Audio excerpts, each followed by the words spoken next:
From the National Newsroom of the Canadian Press, I'm Rob Westgate.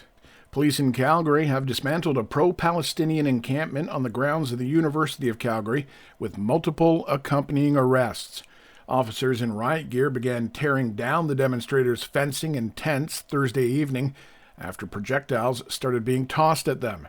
The demonstrators were told to leave, with most doing so peacefully. However, around 11:15 p.m. local time, a few protesters remained, and officials say they were removed by arrest. The exact number and what charges are expected to be announced later today. Canadians will get a glimpse of the country's jobs market when Statistics Canada releases its April labor force survey this morning. The trend recently has seen Canada's labor market cool significantly as high interest rates have filtered through the economy. And that's led to a steady rise in the unemployment rate, which reached 6.1% in March. Still, economists are forecasting a modest gain of about 15,000 jobs, leaving the unemployment rate largely unchanged.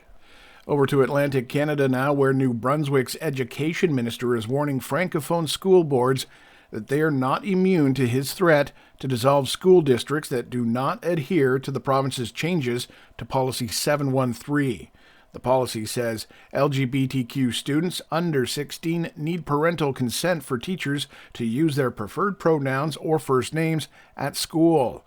Bill Hogan was asked in the legislature why he moved to dissolve an Anglophone school district but not Francophone school districts that also oppose the policy. He reiterated that he will use the powers available to him for all districts.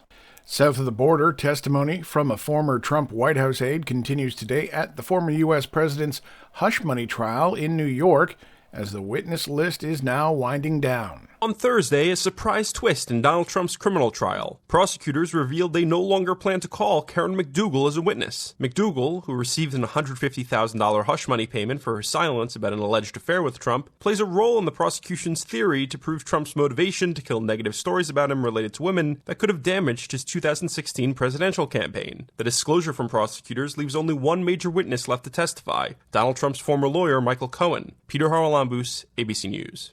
And finally, drug policy experts say they fear Toronto's decriminalization bid has been tainted by political debates, plunging the subject into uncertainty after British Columbia's recent backtracking.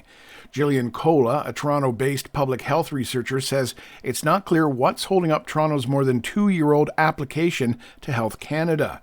She says the federal government isn't showing any sign of urgency following BC's recent request to recriminalize public drug possession. This is the Canadian Press. In sports, the Dallas Stars got 2 power play goals from Miro Heiskanen and a shorthanded marker from Tyler Seguin to edge the visiting Colorado Avalanche 5-3, tying the second-round best-of-7 NHL playoff series at a game apiece.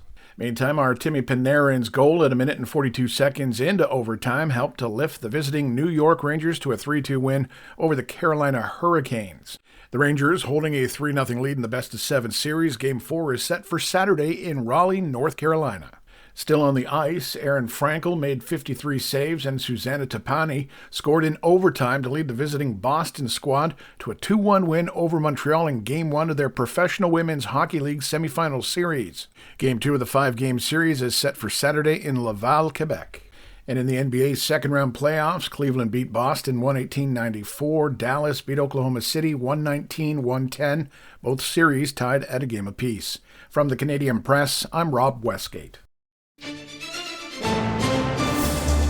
Thanks for listening. Don't forget to follow and subscribe.